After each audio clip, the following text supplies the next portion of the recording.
We are gonna do a attachment trauma special. So we're gonna talk about attachment types today.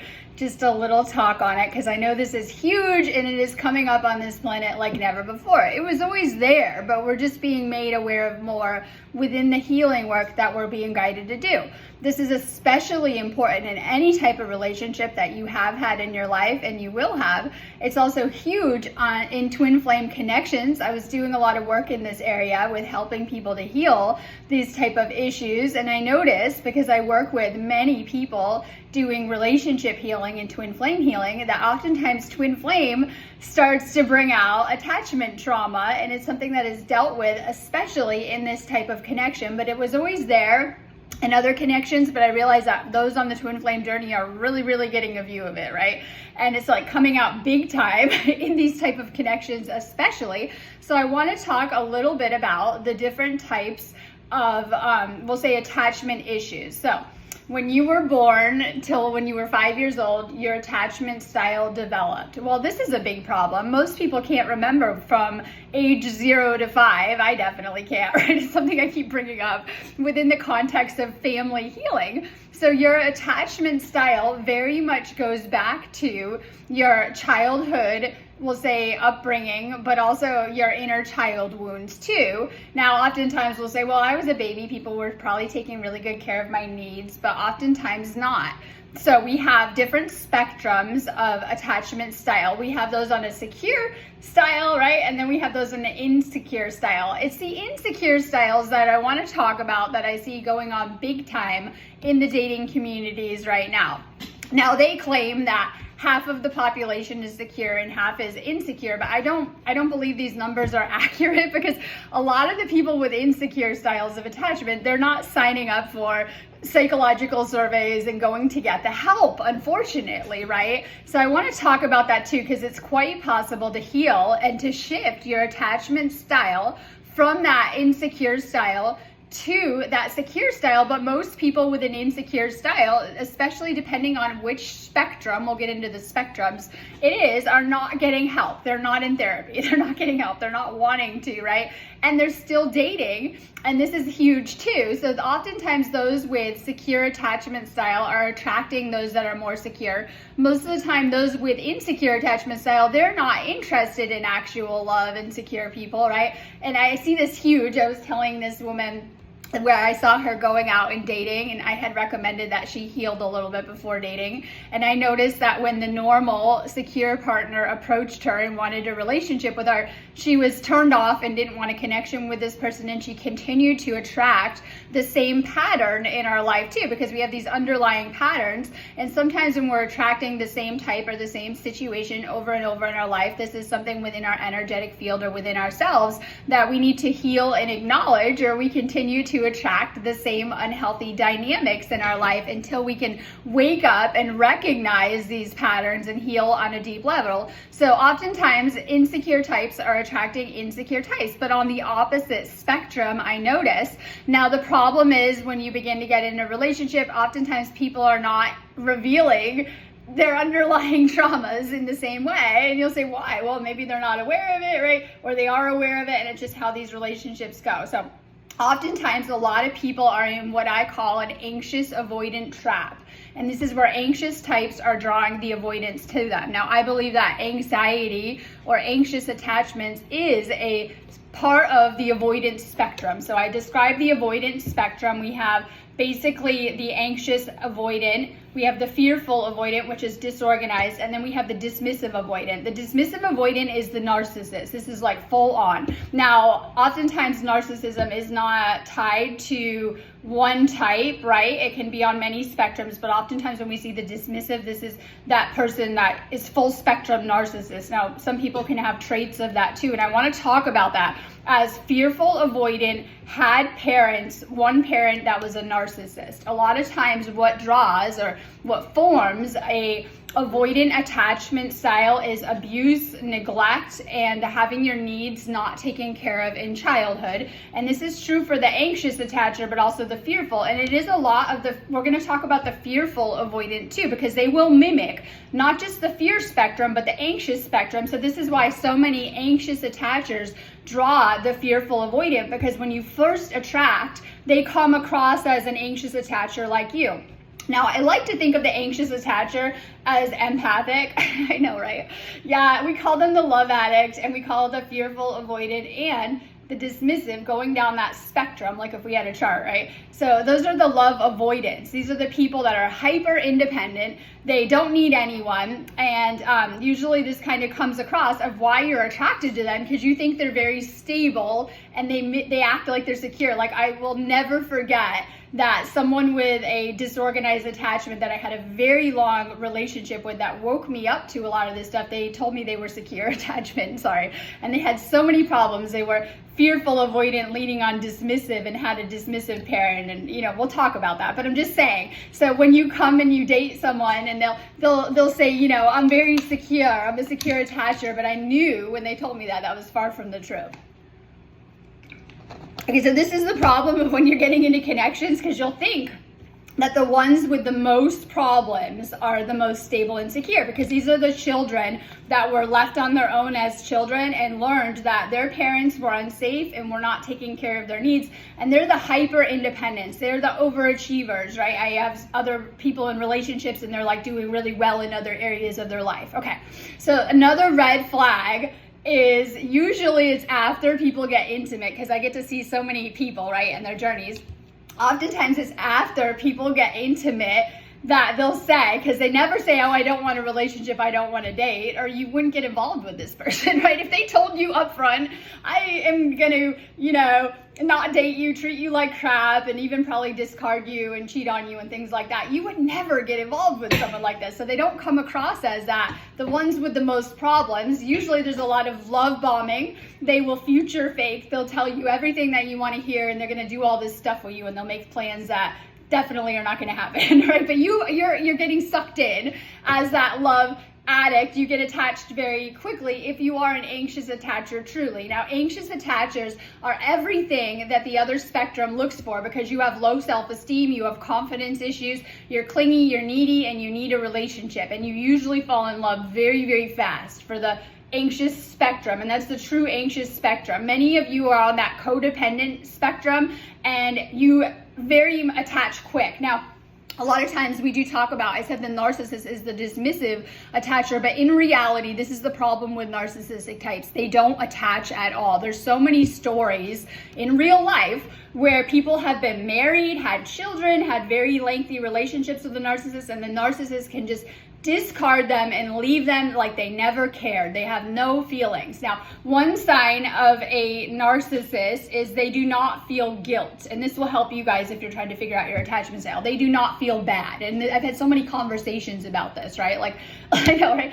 Okay, they don't feel bad at all for themselves. They love to make themselves the victim, but not for a lot of times when we're dealing with the other spectrum of avoidance. These people are heartbreakers. They are life ruiners, right? They'll very much affect things like that. But oftentimes they do not feel bad. They don't feel guilt about some of these things. Now, oftentimes the fearful avoidant is in this shame thing, and this is, they've also learned to, because of their childhood, and this is with the fearful avoidant, they had a narcissistic parent. They learned this person was unsafe, and this is why I see so many people, and you guys think you're on the anxious spectrum, but it's actually the fearful avoidant, and that's what I want to get into in this video too, because a lot of you guys, if you had one narcissistic parent in the home, then you probably have a fearful avoidant attachment style, but actually you'll probably be like just thinking you're anxious. And oftentimes you're even treated for anxiety. We often see children in these situations as adults that get a lot of therapy. They're getting help,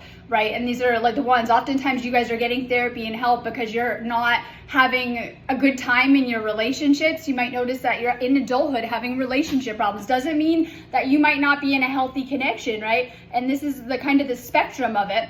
And so oftentimes the fearful avoidant will mimic the anxiety person because they do deal with a lot of anxiety in their life. And you'll be like, oh, they're the anxious attacher. So they come in, the fearful avoidant, and they will come in as an anxious attacher. They come on strong. They want more and more of their time. They get very clingy, right? Very fast. to, we'll say, secure the relationship, and then they begin to lead on avoidance. So when I was with a disorganized attachment person, it was like they were suffocating me more and more, right?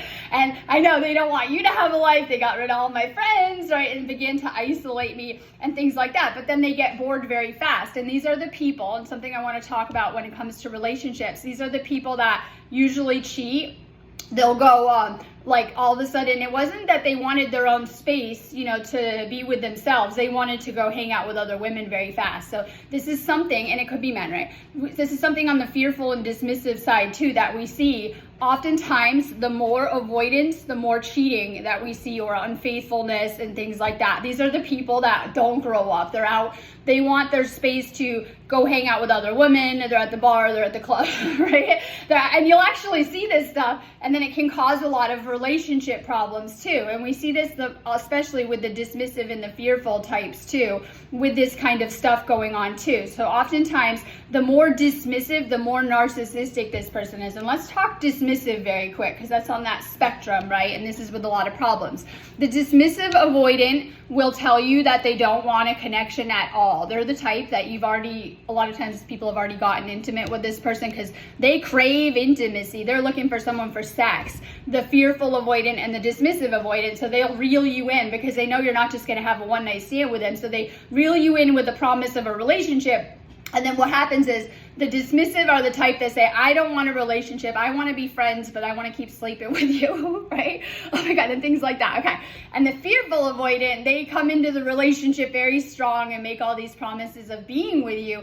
But then usually they will break up with you, try to distance from you, and continue to have the same relationship benefits so that they can play the field, right? So these are the types that you're dating, usually an average of even like a year before they begin to present and go avoidant. They get very bored very fast within the connection, you'll notice. So they begin to do that. They'll begin to blame you for the problems, put distance in the connection, right? And then usually go hang out with other people at the same time, but still wanting the same partner benefits, whether it's girlfriend or boyfriend. They'll still want like same girlfriend benefits in the friend zone and things like that. These are also spectrums of they want control over you.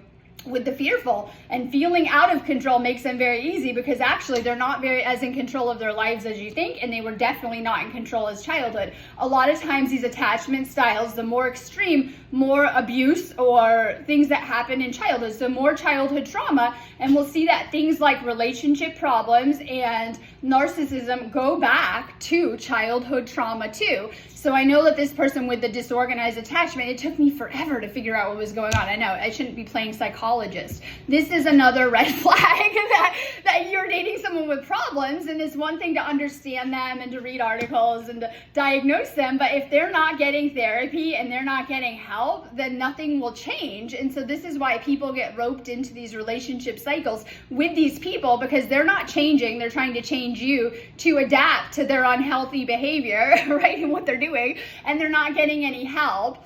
Okay, so I want to talk dismissive again, because this is also red flag for, someone lacking empathy. And I saw this and I was learning about that word apathy. It's basically not caring about you, because we have the one spectrum of the anxious attacher. Oftentimes you are the empath and you're picking up a lot of energy, and everyone has that ability and that trait. But on the other end of it, we have people that are kind of polar opposite of that. You'll notice that these people, they act like they don't care about you. Trust me, they definitely don't. They're kind of switched off in that, and we'll say why. This is defense mechanisms. It comes down to ego and how they process things, and they oftentimes have a lot of barriers. So we talk fearful to dismissive, a lot of walls, right? And this was how they survived childhood, and that's okay, but not ideal to date.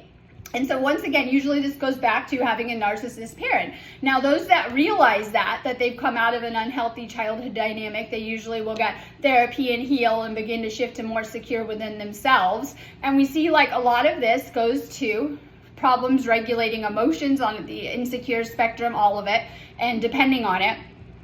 So we have anxiety, anxious attacher. They have a hard time regulating their emotions and their feelings. We know that.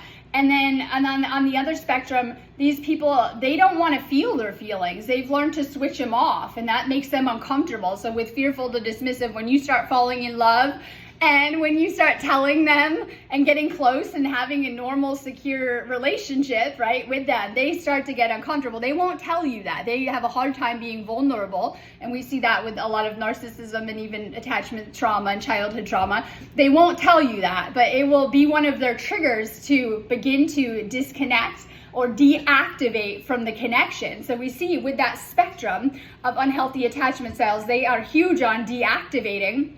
And you'd say, oh, okay, well, usually this would lead to a breakup, but usually these people deactivate and then they realize they messed up and try to rope you back in these cycles. So these are the cycles that I talk about. Oftentimes you can get wrapped up in an unhealthy cycle or dynamic with people that have unhealthy attachment styles, right? They discard you and come back. Okay, so if you've been discarded and the person comes back for another round or another cycle, this is probably a fearful avoidant.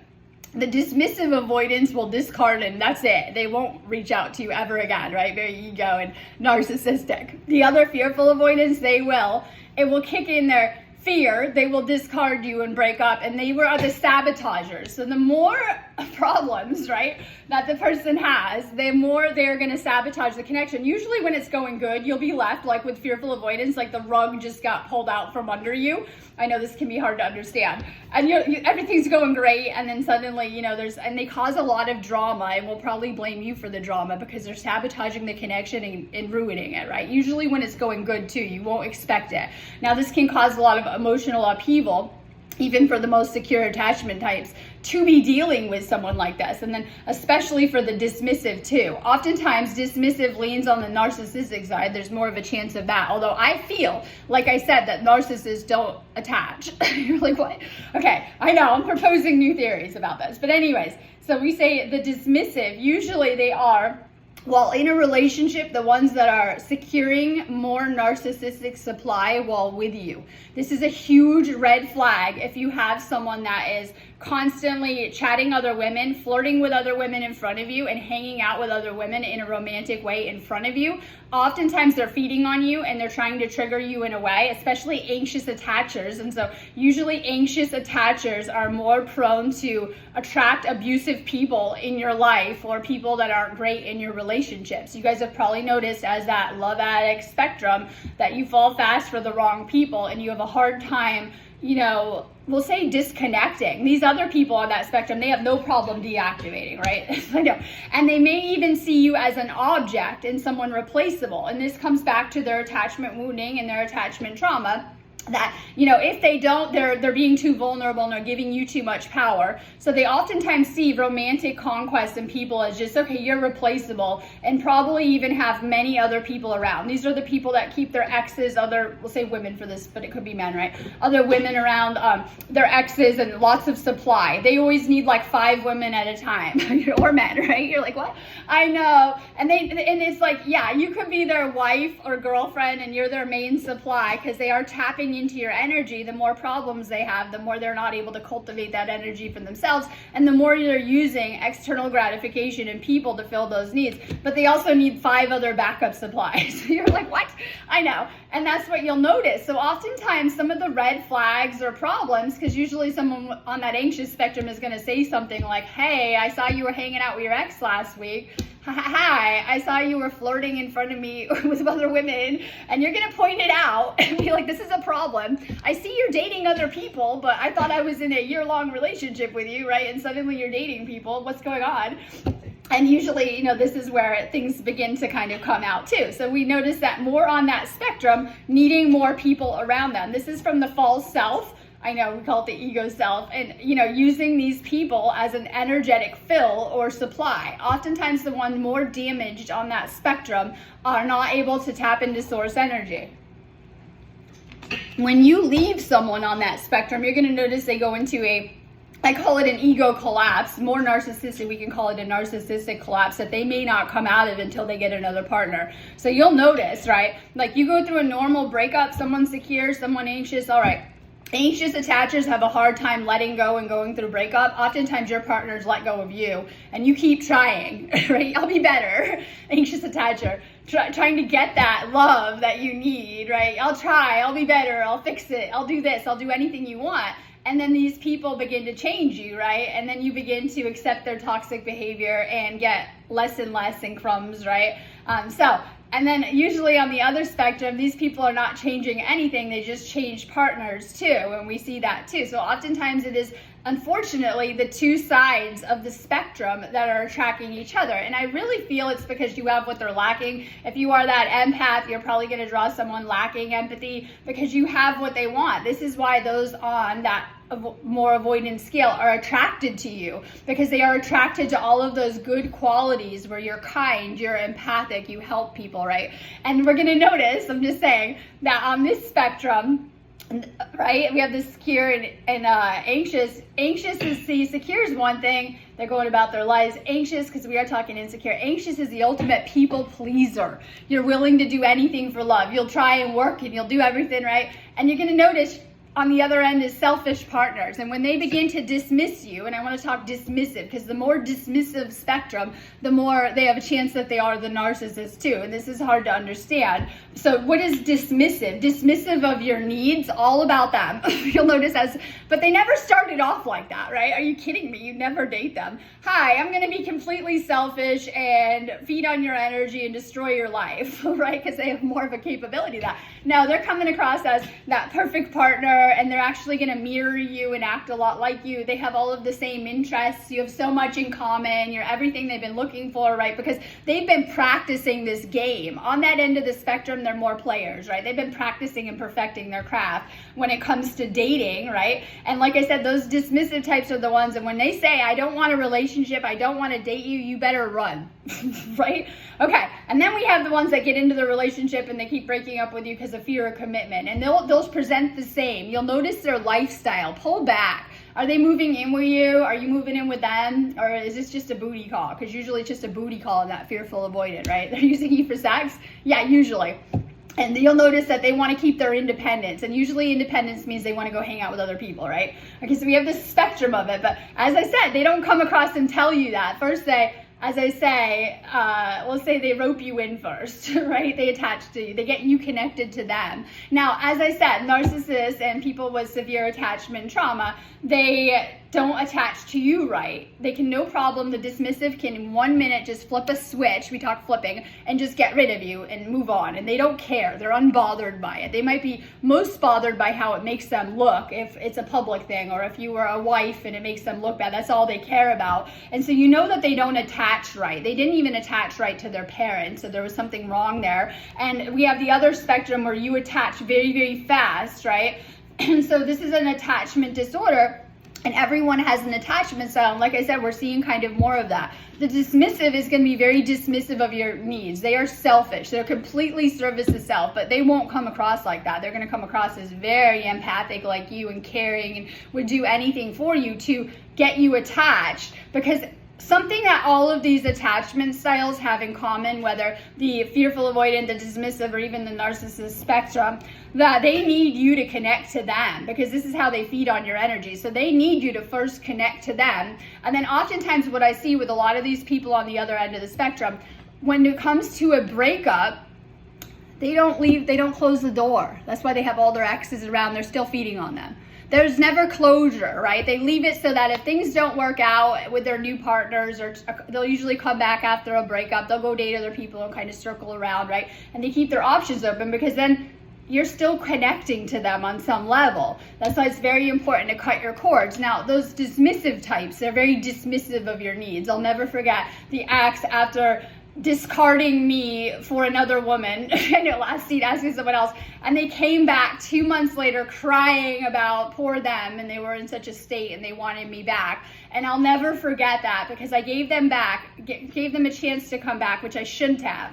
And then I remember that in the days following, when they were talking to me, and I remember they were chatting me, right? I'll never forget, I will describe their interactions, their face, and how they were acting with me as very dismissive. They were moving around fast and very dismissive look, right? So the more dismissive someone is, the more narcissistic they are. Now, oftentimes people pick up these traits from their parents. I had dealt with this person's mother, and they were very dismissive. I describe sometimes dismissive is not caring about you, your needs, or anything like that. So these are the people where they say, well, you're doing this, this, and this is other case, right? You're doing this, this, and this, and you say, well, I have needs too as the anxious attacher. So they set a lot of boundaries where they want to do what they want. And when you begin to set boundaries back, especially the anxious attacher, and you say, well, I really need a real relationship.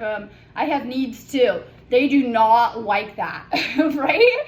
Okay, they don't like that because they begin to distance. So first they pull you in and act as an anxious, clinging attacher, secure their supply because that's something this spectrum has in order. And then they begin to distance themselves from you and do what they want and get things on their ground and begin to control the connection in every way because more controlling, more toxic, right? So they begin to really control the connection and everything about their wants. When you say, hey, I'm not looking for a friend with benefits, sex, I'm not doing that, and you begin to set boundaries back, they do not like that because they're trying to get their way with it too.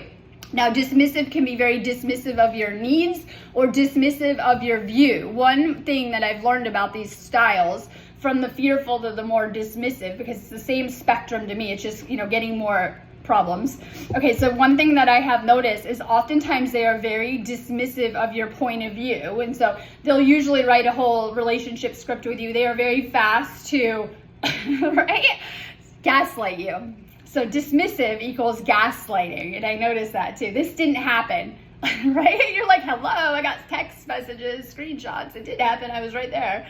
And they will begin to, oftentimes more dismissive, gaslighting, whether your perspective or things that happen to fit their needs. This goes back to childhood trauma and shame and mechanisms that they use to deal with reality to try to rewrite things. So oftentimes we have that scale, right? And I think the dismissive, you might see more of that. Toxic traits like gaslighting and things like that. Now we have a whole generation of people that are coming out of very 3D programming with narcissistic parents, and you'll say, okay, well, maybe I had a narcissistic parent. This can be common, and a very loving parent. And I say, okay, because when we begin to look into and dive into family trauma and things like that, oftentimes if you had a narcissistic parent and the very loving parent, because oftentimes it was an empath and a narcissist, what begins to happen is that partner becomes afraid of their partner on some level, especially back in those days where they couldn't get a divorce, or they did, or whatever, right? But anyways, so oftentimes this is where the fearful avoidant child comes in too. And usually it's out of neglect, abuse, and things like that, just to know. And so it's very important that you know that your attachment style, you're going to find out your partner's attachment. They'll all present as secure. I'm great in life. I'm the best lover you've ever had, right? And things like that. Things to watch out for with this spectrum. And this is love bombing, moving very fast, future faking. They're real good with their words, and they say they're going to do all of this stuff. And the ones that I see in the most abusive situations are trying to get back to that beginning where they promised they would marry them, and then usually they'll use that later, like, if you were doing this, I would give you that, or whatever it is. So we see that usually the most toxic people move very fast in connections, right? They're not trying to get to know you. They're trying to get usually sex and what they want out of it, right? So we notice more end of that because we have fearful avoidant. They are terrified of commitment. And this is some red flag. I know. And usually they will deactivate and go runner at every level of commitment. Okay, so we have the fearful avoidant. You're trying to do an actual relationship with them. And this is why I don't recommend just having sex with people right away. I wouldn't. But hey, that's on you.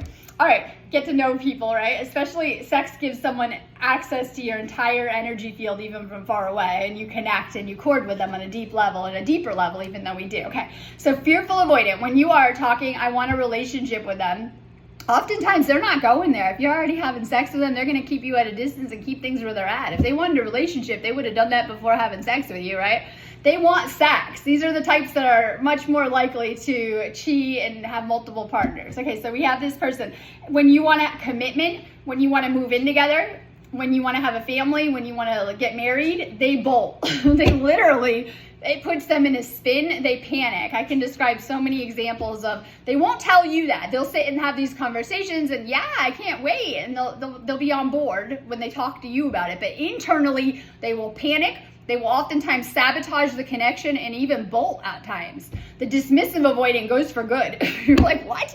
I know. And oftentimes the people on the more spectrum have more of a chance of ghosting people, And I had someone say that. They said they were on dating apps and they keep ghosting everyone. And I'm like, karma, hello, but whatever. right? I know. Okay. No idea.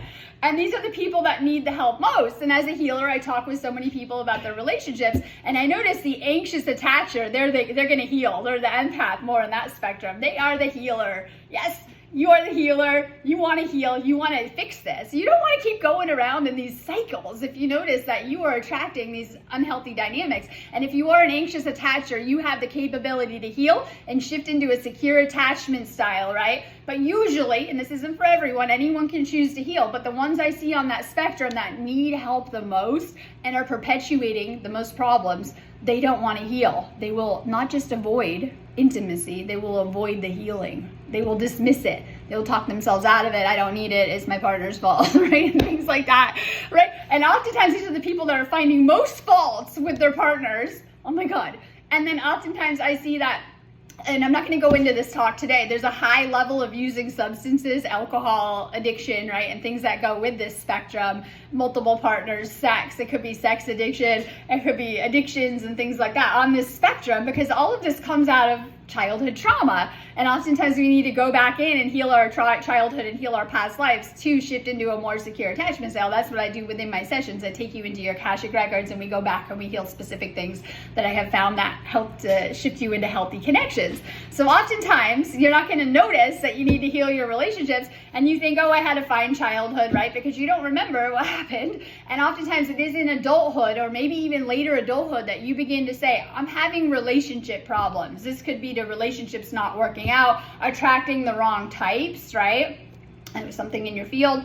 Or it could even be in a relationship and you're not happy and it's triggering a lot of anxiety or fear and conflicting things. Because the fearful avoidant, they will pull you in, they want intimacy 1 minute, they will push you away, can't let go of you, right? And they go through these cycles. And I know, and usually they'll circle back to their exes after breakups, as we talked about too, right? Okay, I'm not going to get too into that. So we have these ends of a spectrum. This all comes down to attachment styles. This is presenting in all relationships anyway, but oftentimes when you're having relationship problems, this is what it comes down to, your attachment style and needing to heal certain things too. I think I'm going to wrap it up anyways, but I did want to start to talk on this topic, right? And you guys can always get on my website if you need healing for this stuff. I do so many healings to shift you into a healthier attachment style and to heal yourself. And I do so many sessions on this too. I have so many fascinating conversations and going into this stuff. I've written several books on it, especially with that love addict, love avoidance cycle, because you don't realize till you're on these roller coasters of what is actually happening, right, within your connections and why this is happening. Too. So oftentimes love addict meets love avoidant and you go through a lot of toxic cycles with this person and you're not really understanding why or what is happening. And oftentimes when I see the love addicts, they're going through a lot of emotional upheaval, and the fearful avoidant and dismissive, they don't even care. They're the ones doing the silent treatment, ghosting you, dating other people, can move on right away. And we have the love addict that is left in the emotional upheaval because they actually care, right? And that they connect on a deeper level. And then we have the other spectrum of it, right? And oftentimes you guys are in these unhealthy cycles too. But make sure you guys check out my website, sparksofdivinelighealing.com. I have tons of healings on there. Today we align with the Galactic Center, right? We are opposite the Galactic Center, but Earth is in between the Sun and the Galactic Center. So I have a ton of healings up specifically for today. I always do tons of activations in these energies. Have a beautiful day. To be continued.